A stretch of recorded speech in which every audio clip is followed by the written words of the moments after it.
Hello, and welcome back to Always Off Brand, where we take e-commerce and we simplify it. I am your co-host, Summer Jubileer, along with Scott Oshman. Oh, good morning, Summer. And so happy to say we've got Haley Brucker. Haley in the news. Welcome back, Hales. Good morning. Oh, it's so lovely when the three of us can be back together. I know it's been a minute, but Yes. Haley, good vacation, yes. Yeah, it was awesome. Family vacations are new for us, and when I say family, I mean like my parents and my sister and her family. Wait a second, you didn't say that. I was like, wow, I'm so excited for Haley now. It sounds like a work trip. It was actually a freaking blast. Oh, good. And we had the best time. We went to the beach and the weather was great and it was just fabulous. But this is our second year in a row going. And family vacations were not a thing when I was a kid. So now adapting to them as an adult, I'm like, whoa, this is kind of cool. I kind of like it. Great. So it was a lot of fun. So that's awesome. But Summer, we need to understand Summer in a construction. Why are you sitting on a milk crate? Are you sitting on a milk crate? If you're watching, by the way, we are on the YouTube. We have, all 3 to 8 views we get per episode. So we're killing it there. Always off brand. Summer is in some dark place. We don't really, it's an undisclosed room within the palace of the Jubileers. No, it looks like the sun is out in Washington today. It is actually right now.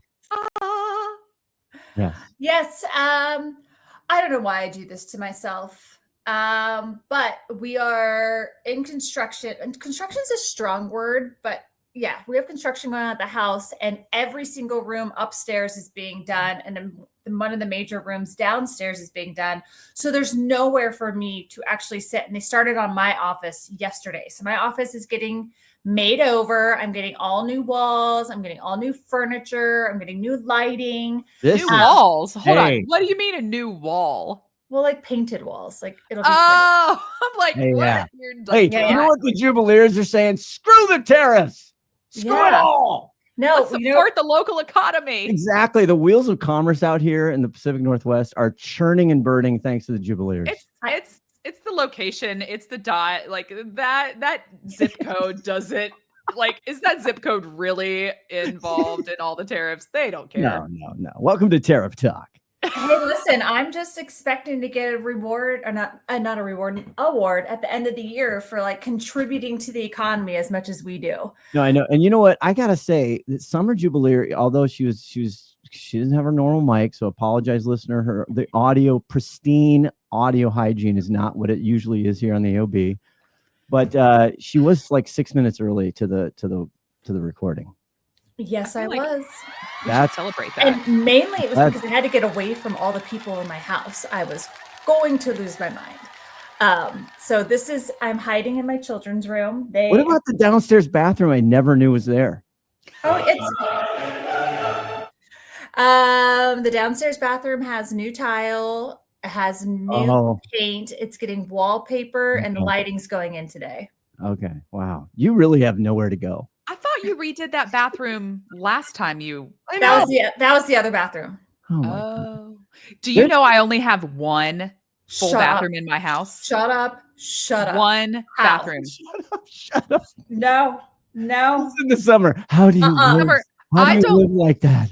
No. I couldn't do it. There's like a tiny, tiny half bath here in my office. But this summer, Emma has like very strategically put together this entire PowerPoint presentation of how she feels like she needs to swap rooms with me so that her bedroom can be here in this room so she can have her own little bathroom, because teenage girls need their own bathroom. Do you not have a primary bath? No. No. Mm-mm. That's a no for me, dog. All 3 of us brush our teeth together at night. Where they did live in a van for a year. They did live in like 120 square feet for a year. Yeah, we did. That's true. I mean, this is a choice, Haley, because I know you could have different. So this is a choice you're making. Yeah, I choose to spend my money on horses, not multiple bathrooms. Okay. Another thing Our guest is so serious and so smart and so good. We got to get to our guest. Okay, Let's kids. get to it. I love this that Summer's somewhere in a room. Thank you for finding a room. Hey, let's ask him how many bathrooms he's got. Yeah, exactly. That's our first trivia question of the day. Let me put him up to the YouTube stage here, and I'll start the music here in a second. Let's start the music. Now we'll put him up to the YouTube stage. Wow, this is unbelievable. All right, let it settle.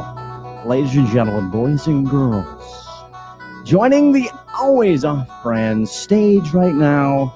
Ladies and gentlemen, this guy is the CEO, founder of Color More Lines. That's an agency. That's an Amazon agency. He's got multiple brands. He used to work at Amazon, part of the electronics division, which is the leader. This guy has a newsletter. He's got everything. He's a LinkedIn superstar. Bring to the show, ladies and gentlemen, Jon Derkits. Woo! Thank you. Scott, I don't know if you know, but that music cuts deep. Oh, I know. It's 1990s Chicago Bulls. 1990s Chicago Number 23 Bulls. from North Carolina, which, by the way, you went to North Carolina. I went to North Carolina. You've done proper stalking, which I respect and admire. Thank you. My very first Bulls game was when Michael Jordan scored his 20,000th point, which was a big deal at the time. And that intro music is firmly embedded in my soul.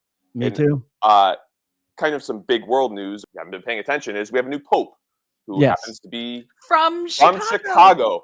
That's and right. the single best internet meme video, whatever you want to call it, was the new pope, walking out in front of the Vatican to the Bulls intro music.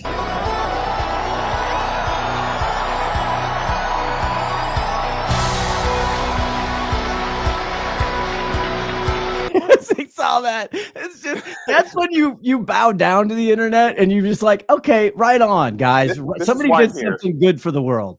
I know the internet giveth as much as it taketh. Yes. But anyway, I was just loving the conversation as I was sitting backstage. So many things I can relate to. Summer, my house has been under construction since October when our sump pump broke and flooded our basement. But you got a new basement? Well, not yet. It's still under construction.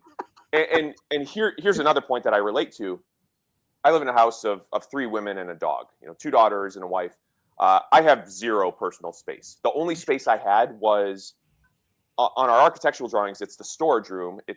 I converted it to my office, but it's an office without windows and an office with a sump pump in it. That was my only room in the office, and it flooded.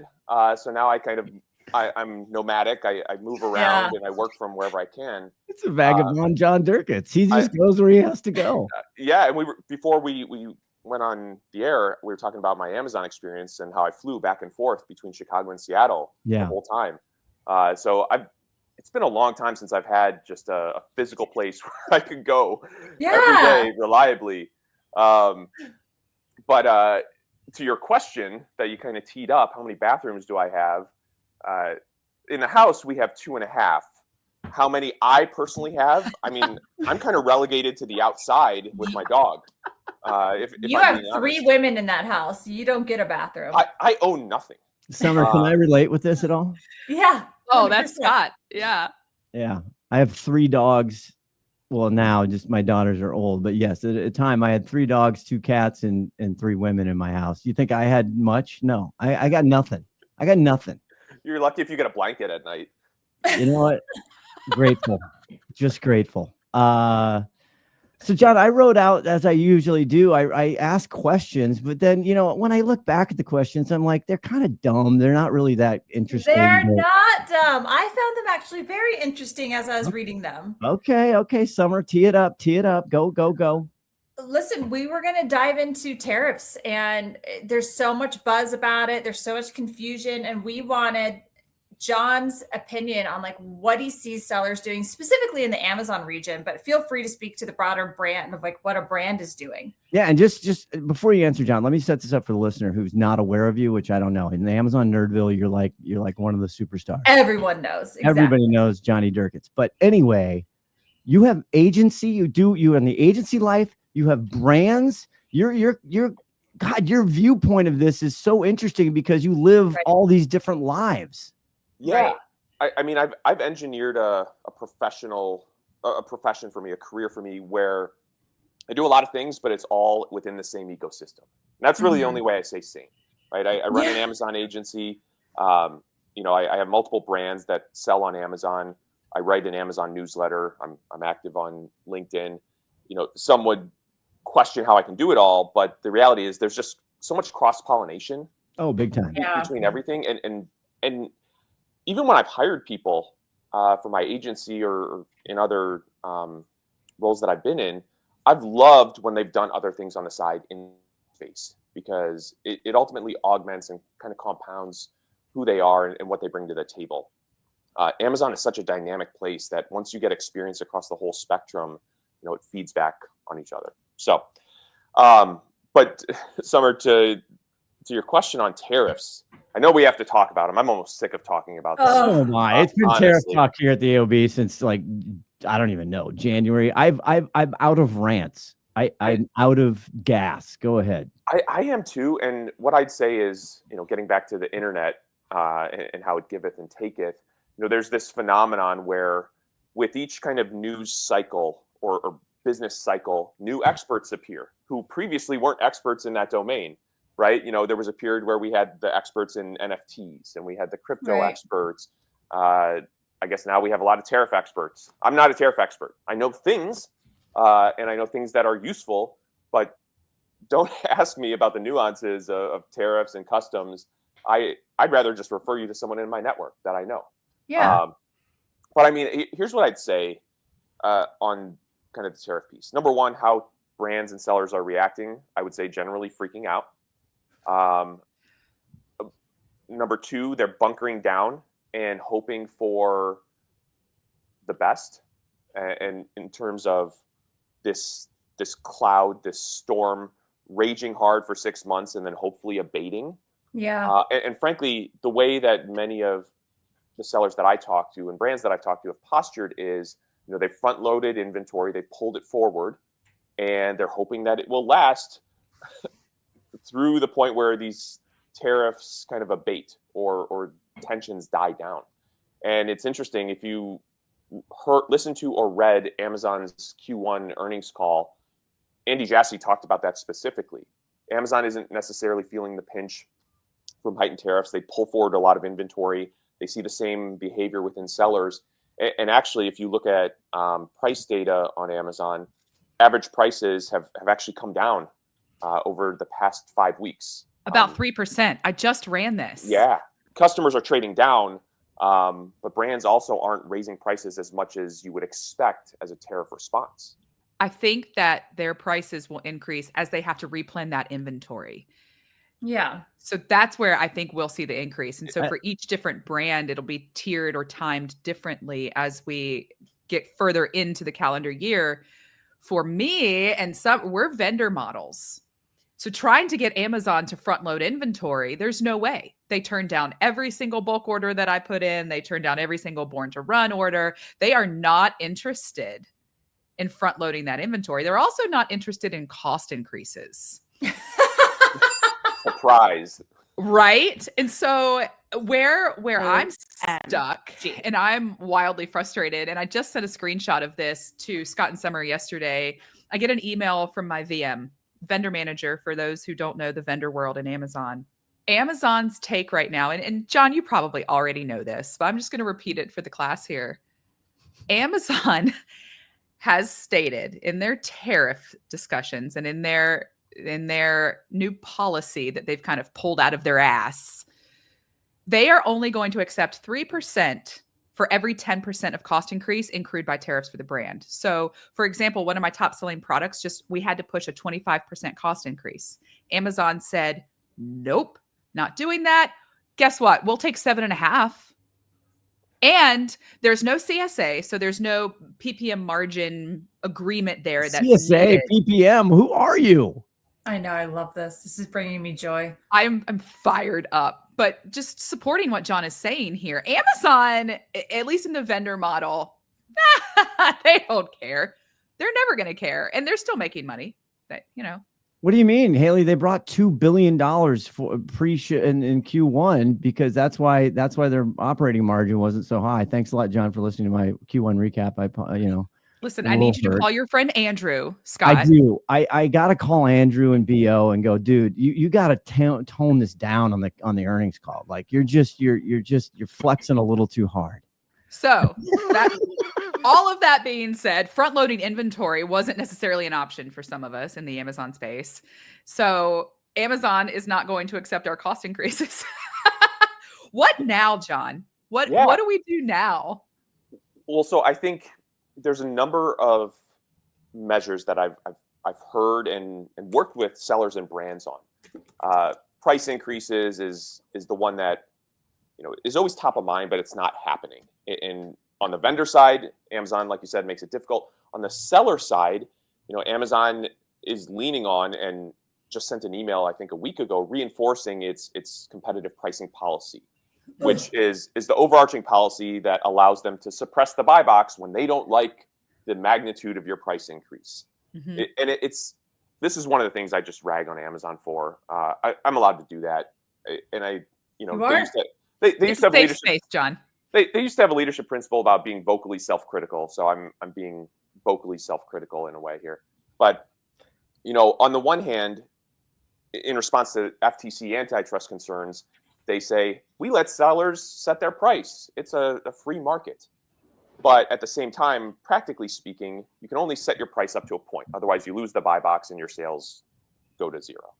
So, it's interesting that Amazon is kind of reinforcing that messaging, but at the same time, and out the same side of their mouth, saying, "Well, you can't really increase it too much, otherwise you're going to lose the buy box." But in any event, price increases are really hard to pass through right now.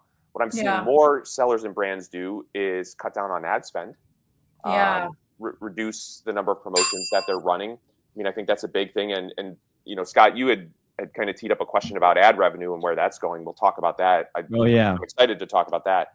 But I think over the next quarter, we'll see a reduction in ad spend by a lot of sellers, by a lot of brands.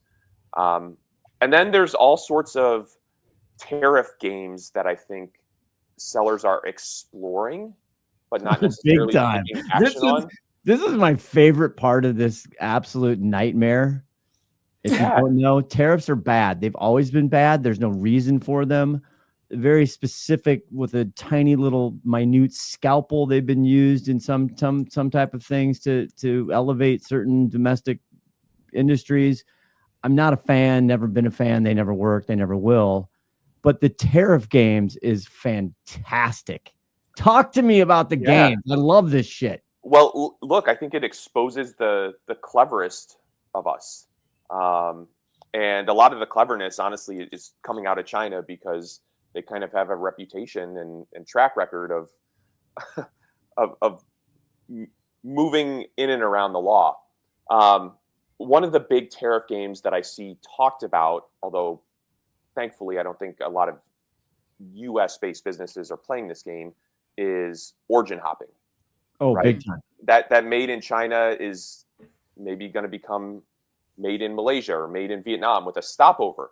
The problem is, and I advise against this vehemently, Customs is on the lookout for this. They're not stupid. This is not a novel strategy. And if this isn't the TSA, right, right, there are big dollars at stake. And I think one of the reasons that China-based brands are willing to play these tariff games, whether it's around declared value or origin shopping, is because let's say you get caught on 1 out of 100 containers, that's a cost of doing business, right? I've talked about this with people. I don't know if you guys pay your parking meters every time you park. I don't. No. And so you're just hold on, you don't? I mean, yes, I do. I don't. If I'm running in, or if I can't find parking to go get my coffee, I'm like, I'll just park here for 5 minutes. And it's it's a fun little I don't gamble, right? This is my way of gambling. This is a genius way to save your parking spot. Just pull this post out of the ground, lock it, and no one can park there. When you need the spot, unlock it, slide it back down, and you're all set. So simple. What a risk taker. You gotta live on the edge a little bit. Or sometimes it's cheaper to get the ticket than have to like keep circling and find somewhere to park. This is your point, John. Yes, keep going. That's my point, right? $40 ticket, but you save $100 in parking fees over a period of time, right? Yep. And so a lot of China-based brands have played that game for years and might be willing to do it with origin hopping because the container gets sidelined, get lost, or gets seized by customs, whatever. They're probably not going to be on the hook for a large fine in the same way that a US-based business would. So I don't love origin hopping as a tactic. I know that some brands will do it. Customs is on the lookout for it. It's just a bad idea. I think you just planted this idea for some people. But I probably did. That's not the worst of them. Go ahead, Haley. I was just going to say, how do we report our competitors if we find out they're doing this? You know what? That's a really interesting question. And, I'm active professionally on LinkedIn. I'm also active on Twitter or X. That's where I can have fun. The Bearded Egg FBA. Bearded Egg FBA. Egg FBA on Twitter. It's a fun follow. I'm pseudo anonymous there. I'm open. I obviously share my handle on podcasts and stuff, but yeah, it's not obvious who I am. But I need to cut that out. Oh, no. But I've definitely seen some interesting tariff workarounds discussed on Twitter. Oh, unbelievable. And they range from bad to worse in terms of whether you would want to pursue these. But a common thread is, as a US-based business, your risk profile is much higher. You are under US jurisdiction, you are easier to come after. And going back to the cost of doing business for China-based brands, a lot of these can get caught, but the legal consequences are de minimis. They're muted. They just would pop up an entity elsewhere, or otherwise avoid enforcement. So it's an interesting world we're living in for US-based businesses that want to do right, but are getting hammered by these tariffs. Origin hopping, not a great play. I think a better tactic, and I'm happy to see more discussion around this, is the use of bonded warehouses. Oh yeah, bonded warehouses. I've not heard of this. What is a bonded warehouse? This is all the rave. This is White Lotus time. Okay, Scott, tell me what it is. Go ahead, John. Tell him. Yeah. Tell him, John. So bonded warehouses are just magical places within the continental US where you can send import product to, and while it lives there, it is not technically in the US, even though it's in the US. It's not in the US for customs purposes. So you can store goods in the US and just but not pay tariffs. Yeah. And you can essentially throttle or drip feed your product into the US e-commerce ecosystem without paying the full tariff load on that container you brought in. So you don't eventually have to pay for it? No, eventually you do, but they're going to wait it out because you can wait it out. Yeah, exactly. They're like, this has got to come down. It can't go up, and it's got to come down. So I'm going to wait it out. I'm going to put my stuff here. It's a storage unit. Didn't we all open a bonded warehouse? Like, dude, they're booming right now. I have a few 3PL partners that we refer clients to, and every conversation has been about bonded warehouses. Wow. And if you can put in an order for 12 months of inventory and send it to a bonded warehouse, the hope is that 6 months from now, 9 months from now, this tariff craziness has abated. Yeah. And now you're paying a lower, more reasonable tariff rate. Again, you pay the tariff rate when you remove the product from the bonded warehouse as of that point in time. Yeah, no, I get it. That makes total sense. So for cash flow, it's probably easier to manage if you're paying higher fees and smaller. Absolutely, shipments. Haley. I mean, it's, as I've been talking about these tariff games, I always come back to a very powerful decision-making framework that I think many of you guys probably all know. It's been talked about. Amazon talks about one-way door versus two-way doors. Oh yeah, I heard you on with. No, I haven't heard this about this. One door, two doors. I love this. This is like Monty's. This is like a game show. Is it behind door number 1 or door number 2 or door number 3? It's beautiful, and it's probably one of the most powerful decision-making frameworks I've ever learned and internalized and used. But the basic concept is a one-way door. You make a decision, you go through that door, you can't come back through, or coming back through is very hard, and the world looks very different. Right? Okay. Two-way door is you go through Feeling the a little door. severance right now. Yeah, this is very. I don't think there's any severance if you go through the one-way door. My anxiety's rising. we need that theme music. Do you have that on your board, Scott? And two-way doors are as it sounds. You can go through and come back at any point in the future, and the world is still the same. And you can kind of it's the Control V or no the Control Z button. Yeah, the undo button. So I love that framework. I always have layered on an additional dimension, which is consequentiality. So one-way door versus two-way door, and then is going through that door consequential to your business or inconsequential? And I love a good 2x2 matrix, right? The implication of this is if it's an irreversible, a one-way door decision and consequential, take the time to decide. Right. If it is a reversible, a two-way door decision and inconsequential, just make the decision and get on with your life. And you can kind of reason out the rest of the 2x2.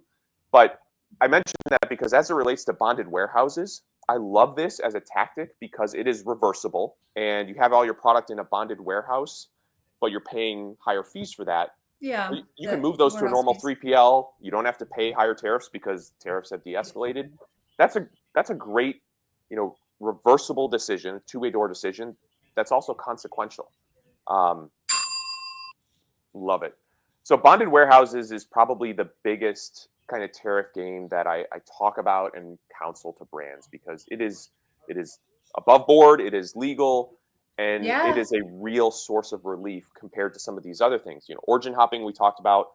We didn't even touch on first sale doctrine, which is legal but like heavy on compliance requirements. And honestly, don't do it if you're not a big brand with kind of a proper compliance department.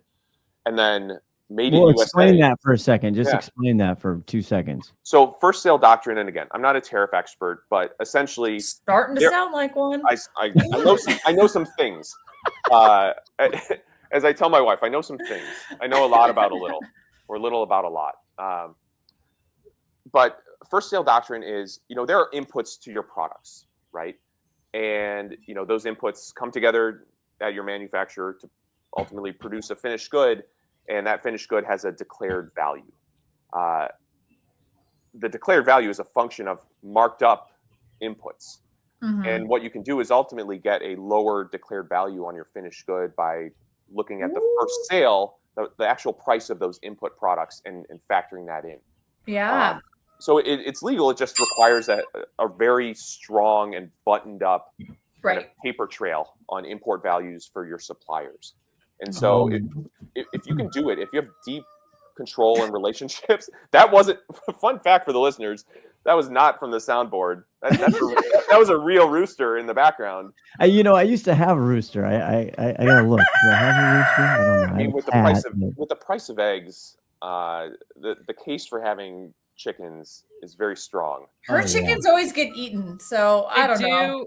We just hatched like a dozen more though, so we've got more in the pipeline. Turns out they reproduce. They do. That's why we keep the rooster around. My heart couldn't handle that. My heart cannot handle my chickens getting eaten by wolves or whatever the hell you have out there. It would destroy me. Yeah. It was coyotes. I tell you, we've been a farm podcast. Now we're a tariff podcast. This is fantastic. We've really come along. So John, to wrap this up, because we got to take a break, but to wrap this up, I love the tariff games, the first sale doctrine. So the other one is that I've heard, again, this is not legal, ladies and gentlemen. This is a bad beat. Tell me more. Where you say if the invoice from the factory, let's say, is $10, okay? Yeah. But you're gonna stick 154, 145, whatever. The numbers are confusing out of whatever. The tariff on it. So instead of that, they'll say, you know what? I'll invoice you at $1. Okay, I'll invoice you on $1, put the tariffs on, and then basically it's like a payback system. So to make up the difference, the $9, the brand is like, hey, no problem. I will pay you back those $9 over time out of sales. Yeah. So it's like a delayed. Yeah, it's like a loan. It's like a loan, but there's games at that. There's multiple. So there's fractional cans. So a 40-foot container, right? If you go put it in, also.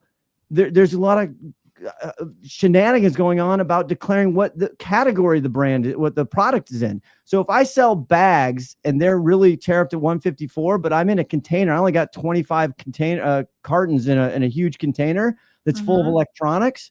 Well, the paperwork says it's electronics. And then you're taking the risk of, hey, the inspection, the border control. First of all, we don't have enough as it is, but now that there's no containers coming in and everything's stopped, there people can pay attention. But you're taking that risk, like you talked about, like your parking ticket of, you know what, I only got 50 boxes in here, and if they get caught, they get caught. But there's all kinds of shenanigans. And the other thing Flexport Ryan Pearson was talking about is that if I make it in China, most of the factories in China own factories in Vietnam and Indonesia, all over South. So they're like, you know what? Don't worry about it. We'll put the invoice at $10, but we'll just move it. We'll just move it to Vietnam, and we're going to ship it from Vietnam. We're going to ship it from Taiwan. We're going to ship it from here. The origin stuff is like the shipping stuff.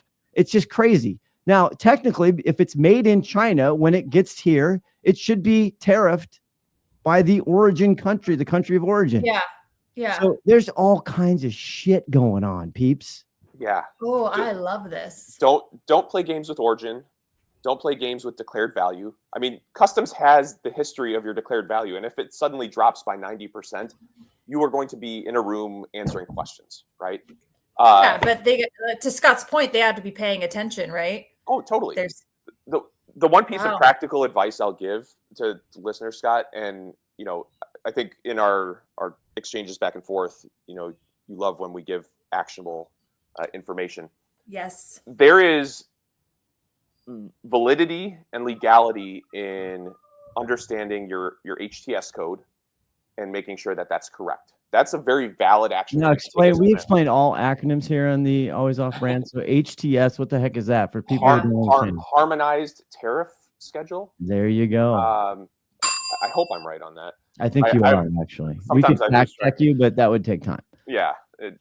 So HTS codes, your products are categorized under an HTS code, and you may not have ever audited that or even cared about it, but you should care about it now. And the way you check that first and foremost is it's declared on a form 7501. You can get that from your supplier. A lot of times suppliers, especially in the Amazon space, they just kind of fill it out for you. With no real concern whether it's right or not, or whether it's appropriate. I have a good friend who runs a 3PL. His name's Afalabi, but he also created a site called Tariff Terminator, and this is for the listeners. Among the things you can do on that is you can go in, get your form 7501, get your HTS code, and you can look up HTS codes relevant to your product.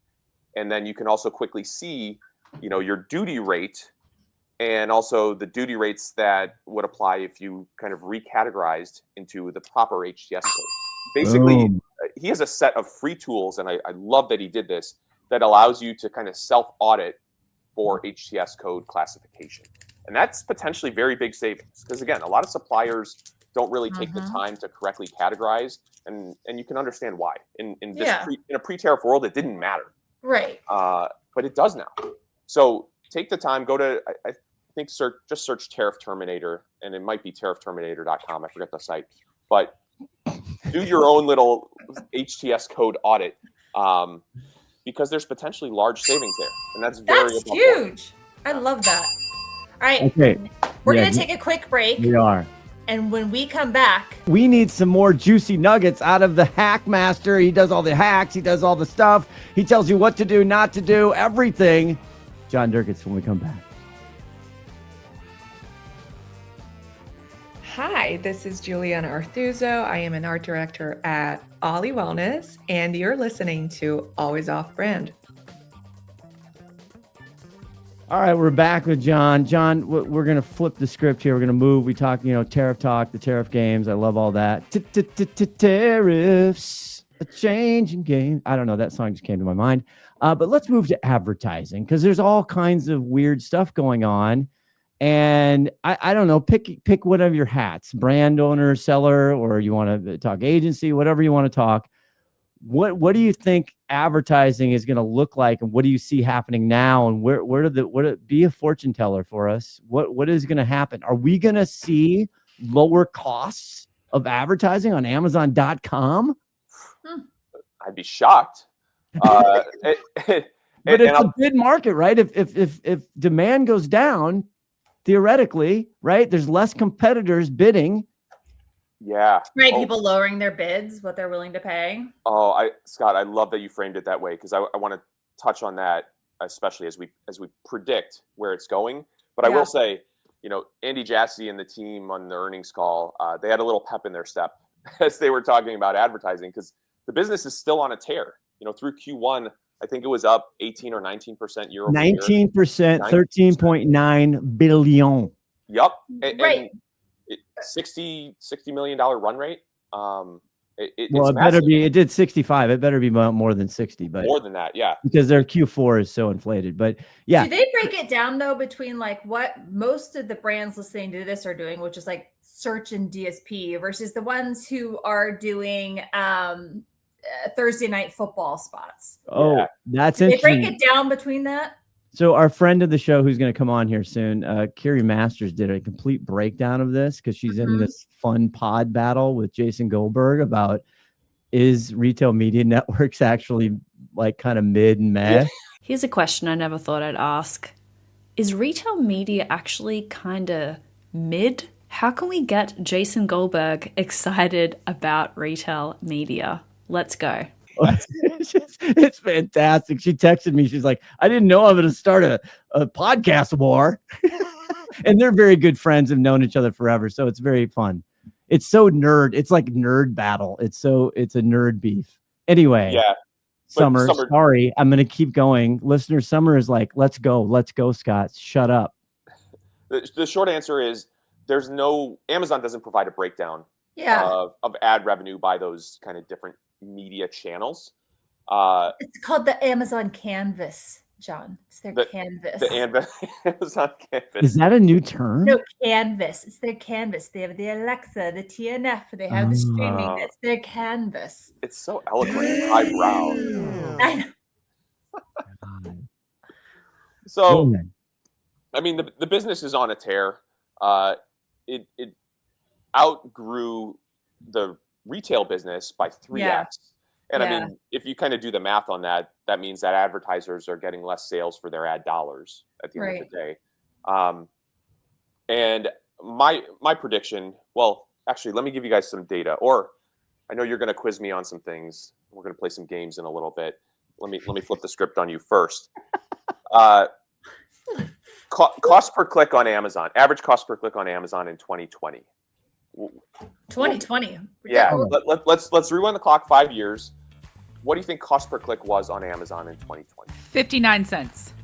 Okay. Other guesses? Price is Right rules, by the way. $1.25. Oh God, no! I'm gonna go. I'll just go 61 cents just to Price is Right. Haley. And you nailed it, Scotty. 71 cents was the average CPC in 2020. Through Q1 of 2025 here, we're at 98 cents. Okay. I thought I was gonna guess like over $1. Yeah, same. Well, so here's the interesting kind of data point within this 5-year arc. 2021, it spiked to $1.11. Yeah, and we all know why, right? Yeah. COVID and $16 billion of VC money into Amazon aggregators that were spending like crazy. Oh, I forgot about them. Yeah, it's kind of become a footnote in history. Yeah. Right? So after 2021, it started to come down, and it was reasonable in 2023 and 2024, but we're back up to $1 a click again. And my prediction is that it's going to go a little higher, and it's going to really put the squeeze on advertisers who, we were just talking about this off air. What happens when times get tight?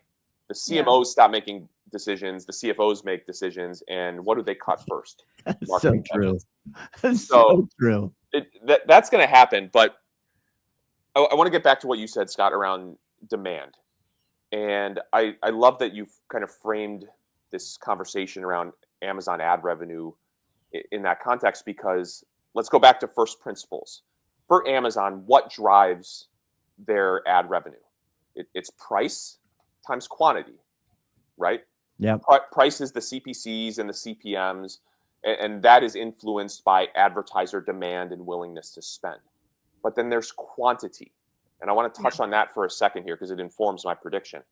Quantity is the ad space that Amazon makes available, right? On Amazon, off Amazon, the placements.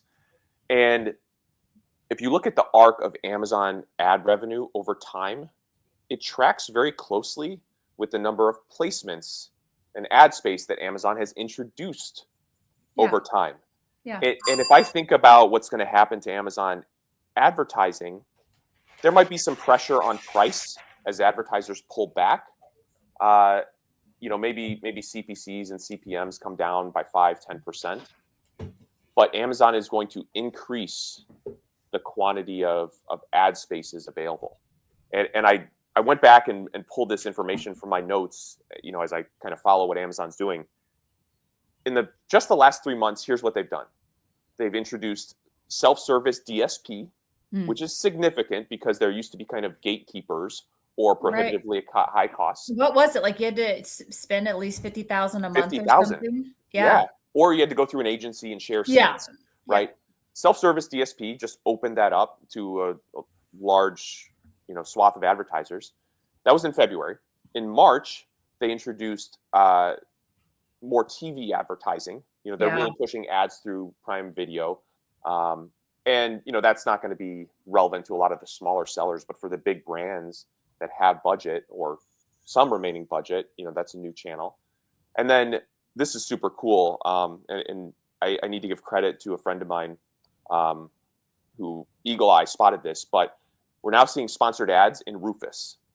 Yeah. And that was just over the past couple of weeks here. Yeah. And I was playing around with it just yesterday.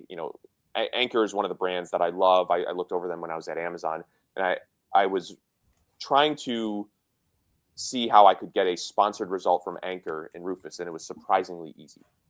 Interesting.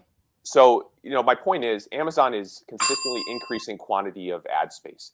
And so if I'm an investment analyst and I'm thinking about Amazon ad revenue, I think pressure on price, but quantity will offset that. And the ads business probably sees a deceleration of 100 basis points, maybe 200 basis points, but it still grows at 16, 17% year over year.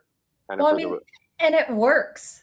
At the end of the day, their ad platform works. That's why brands are investing so much in it. They have them and Meta have the most data to collect to make it so you can really narrow in on who you're targeting. Yeah. I mean, you can narrow in, and you can narrow in on the part of the funnel where you see the highest return. And I think that's the other aspect of decision making in an uncertain economic environment or where budgets are tighter. You allocate funds more aggressively to where you see the return. So, ad budgets might not go down, but they might get shifted to lower funnel and at the expense of mid funnel, top of funnel for a lot of brands. So I think there's so many variables, there's so many inputs to think, because I can convince myself on both sides of this like easily. Number one, marketing budgets go down, therefore there's less competition, whatever. But fighting against that, to your point, John, is I talk about real estate. Like there's only so much real estate left, and you have all these people because the top of the screen on the phone, I mean, again, the two thumb scrolls, like that's it. That's who everybody's buying for that. So the competitive nature of that, everybody's going to do. And then Marketplace Pulse, which I thought was great. I reposted this because I thought it was I've been screaming this. The China direct people, who is over 50% of sellers, and they even said that on the earnings call, kind of, they undertone that. They still have the advantage, even if it's 145% tariff. They don't have the 7,000 layers of middlemen that U.S. brands typically have. And they don't, if they sell apparel and footwear, nobody talks about the return rate. A U.S. manufacturer has a 30 to 40% return rate. They have to build into the price of the product. They don't. What am I going to do? Shein and Temu, they don't have returns. Nobody returns it for 4 months because I paid $7 for a $200 shoe. So they still have an advantage, which again leads me back to the stupidity of tariffs. Thank you very much. advertise. I can convince myself that ads are going to be more expensive. I can also convince myself that it's going to be less, which gets us to the whole Prime Day thing. I can't decide, John. Are we going to see more discounts than ever before Prime Day coming in the middle of July? And I can't tell you the dates. Yeah. Well, they don't know, or it hasn't been announced yet. But no, it hasn't been announced. Let's talk about what has been announced, because this Prime Day is different from previous Prime Days. Yes. And I think I have another trivia question for y'all. Prime Day, started as a day, right? Mm-hmm. Yeah. 2015, we were all there. Yep. And then it expanded to 2 days. And for the most part, brands were like, great, it kind of works. Yeah. Yeah. This year it's a 4-day event, right? Why'd they stop at 4? Why didn't they just make it a week?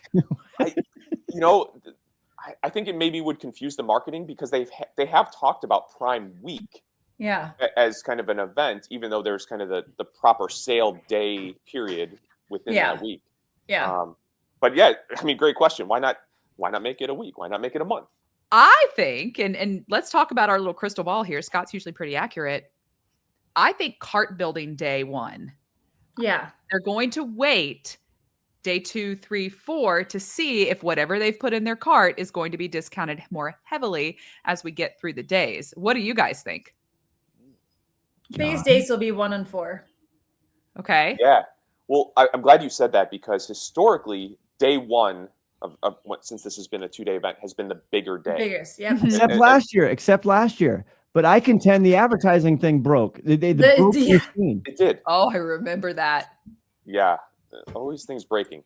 So I love your prediction, Summer. Day 1 and 4.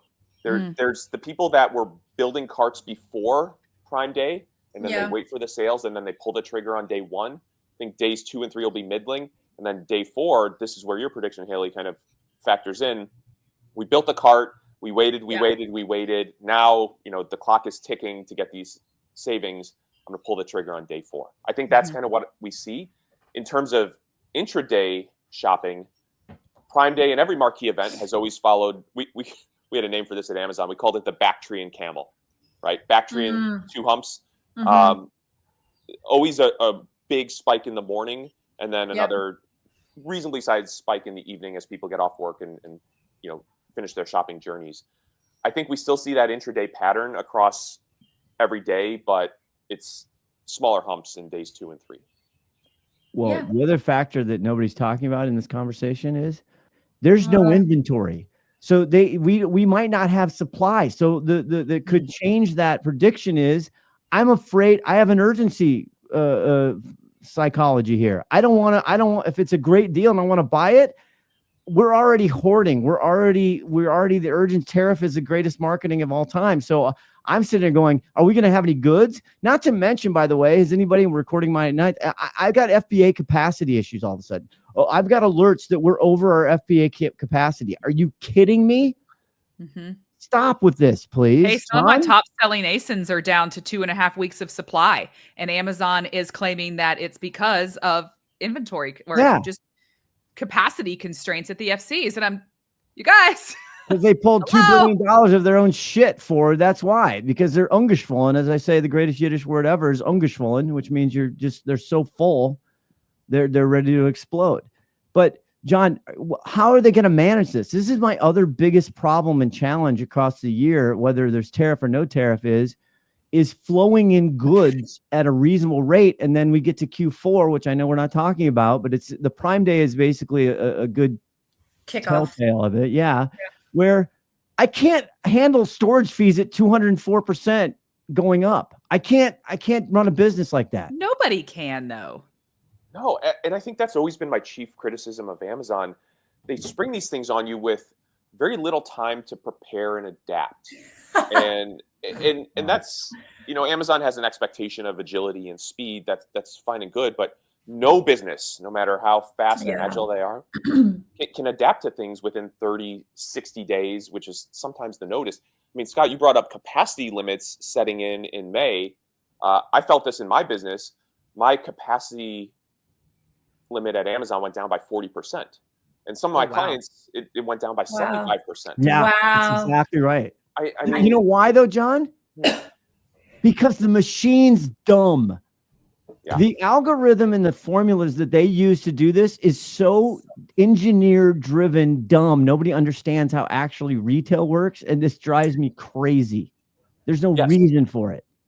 It's bereft of sort of that layer of human intelligence that you need. Yeah. Right? Like one of my brands, heavy Father's Day seasonality, which is a month from now. And I can't stock enough of my best sellers because I have capacity limits. I'm not going to use AWD because I have a U.S. supply chain. I'm made in the U.S. Also because AWD is, forgive my French here, a bit of a shit show. It has been for the better part of a year.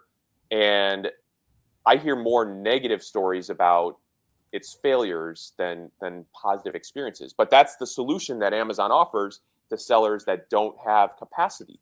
I just had this email this morning. Amazon warehouse and distribution. You can alleviate placement fees and some storage fees and everything else. And I said on my earnings thing, I said, hey, Andrew, you're going to AWD yourself out of this one, buddy. Mm-hmm. You're not going to say it's unbelievable. Well, AWD has a long list of issues, but the one that resonates in my head, and y'all probably will remember this, it was Q4 last year, around early October, and AWD shut the doors. They literally said, check back in 2 weeks if you want to inbound inventory. And at the same time, many of these brands didn't have the ability to send into FBA. Yeah. So what a trust buster, right? Yeah. Okay, we got a game to play. Let's do it. We got a game to play. We'll be back with the game show sweeping the globe, ladies and gentlemen. What's that keyword when we come back? It's John Aspinall, brand evangelist at PickFu, and you're listening and watching to Always Off Brand.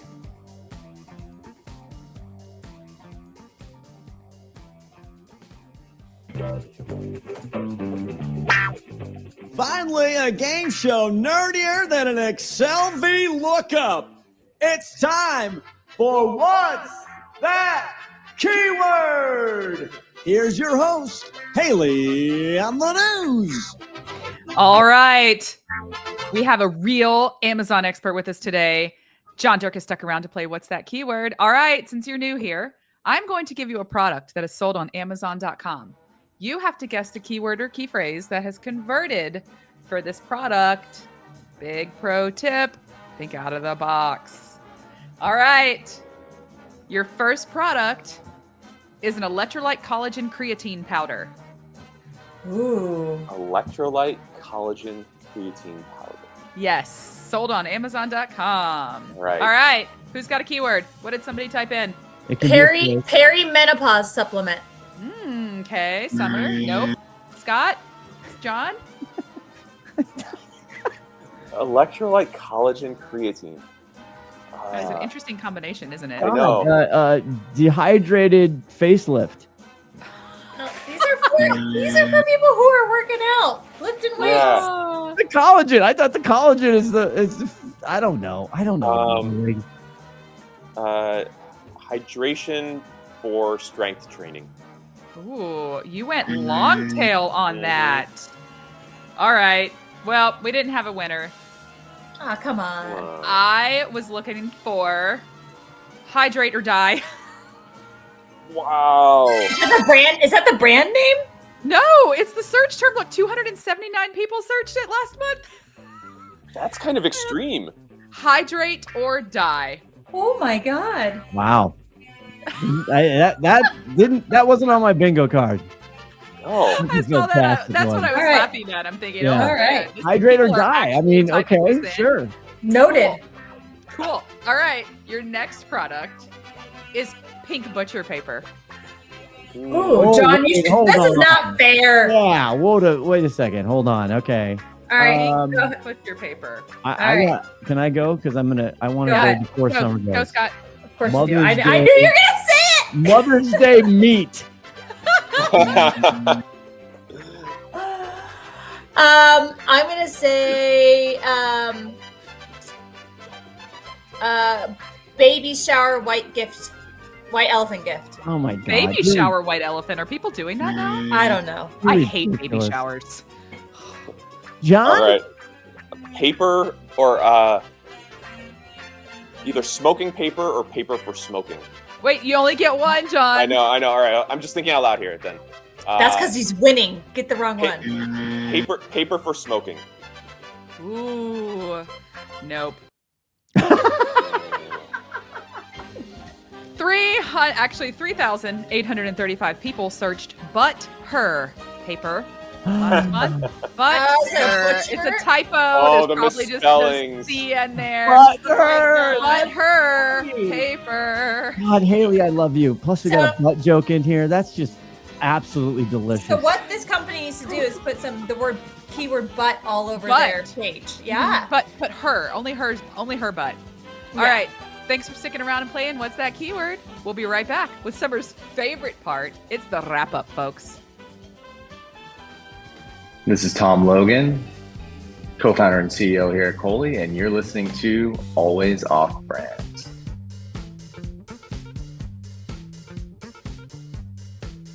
Listen, if that is not a man who calls himself an expert in tariffs, I want to meet one who is. Because he sure did know a lot. And I learned so much. That was fabulous. I like it because he's he understands the underbelly, the scrappy seller, then he's got the agency side. He's a former Amazonian, electronics, man. That they lead the charge on most things. Interesting. Yeah, he's good. I love this podcast. Let me tell you why. The two of you. But I was gonna say, I didn't start there. Haley and I were like, oh, hail to the no. I'm done. You too. But I learned about so many industries I would have never had any business or interest in knowing. So like when COVID hit, we had Aton Buckman would come and we learned so much about the sexiness of shipping and getting products here. And now I'm learning about like how to like be scrappy and hack tariffs. And like, this is so exciting to me. Am I just a dork? You're a wonderful dork.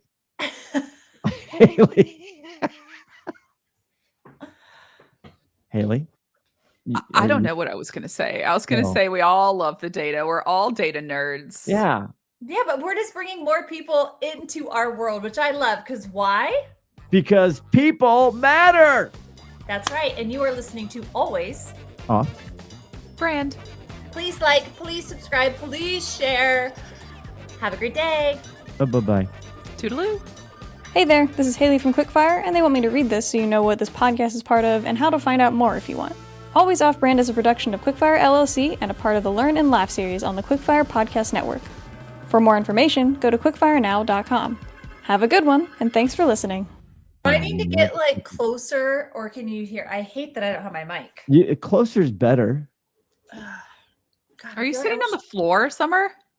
Yeah, are you? Are you sitting on a garbage can? Are you sitting on? No, like, I am sitting in my desk chair, my child's bedside table next to me, a crate on top, my laptop. You got to send a picture.